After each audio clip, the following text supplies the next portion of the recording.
There exists a kind of warfare fought not with bombs or blades, but with patience and perception.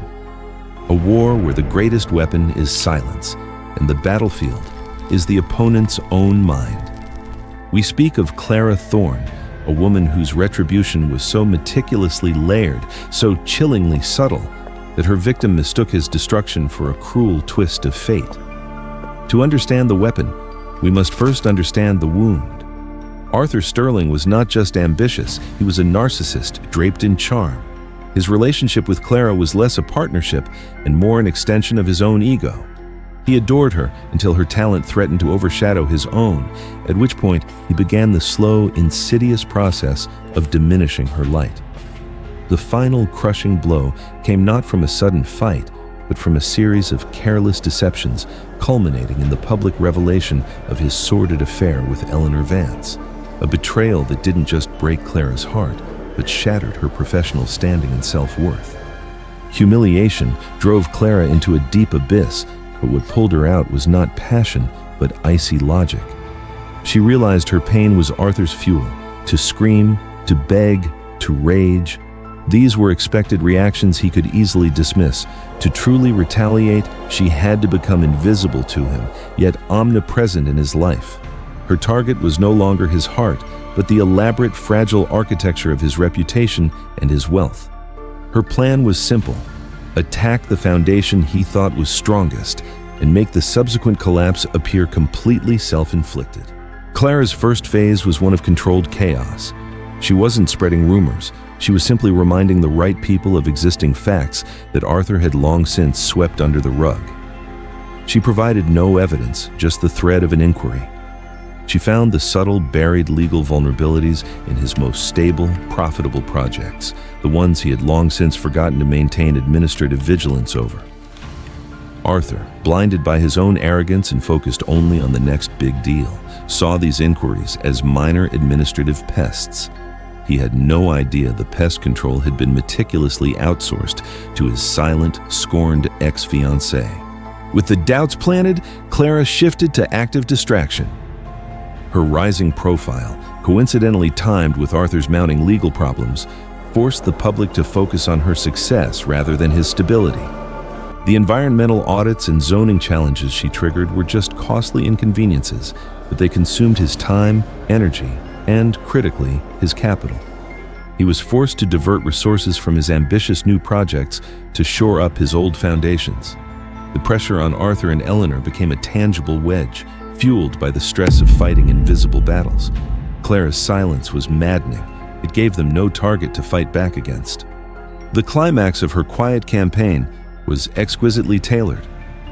Arthur's final greatest project, a multi-million-dollar skyscraper, was predicated on a specific long-forgotten legal amendment he'd championed years prior.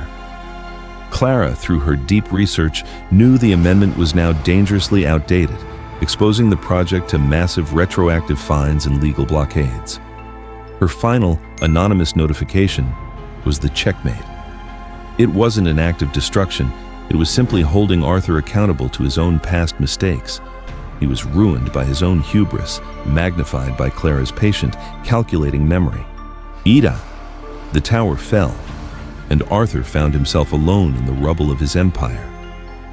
The tragedy was not that someone had sought revenge, but that the architect of his destruction was completely untraceable.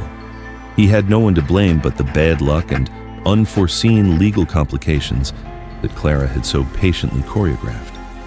His final devastating realization was the true victory for Clara. The knowledge that the woman he had tried to silence had ultimately used that silence to deafen the world to his name.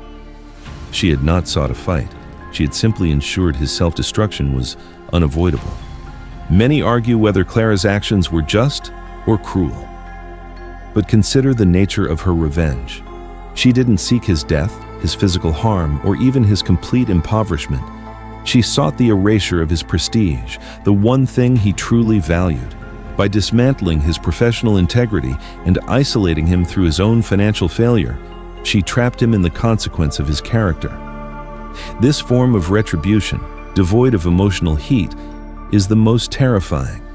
It is judgment rendered without a jury, without an outburst, only the slow, methodical application of consequence. The final layer of Clara's revenge was perhaps the most brutal: denial of confrontation. Arthur became desperate for closure, for a moment to scream at her, to force her to admit her plan, to claim her victory. But Clara gave him nothing. She offered no grand reveal, no triumphant smirk. Her life moved forward, vibrant and whole, while his circled the drain of his failures. His punishment was not the collapse itself, but the silent, eternal knowledge that she had won, without him ever being able to acknowledge it to her face. He was left with only the ghost of her meticulous plotting. Clara Thorne achieved more than revenge. She achieved self-reclamation. Her meticulous campaign forced her to become stronger, smarter, and more focused than she had ever been.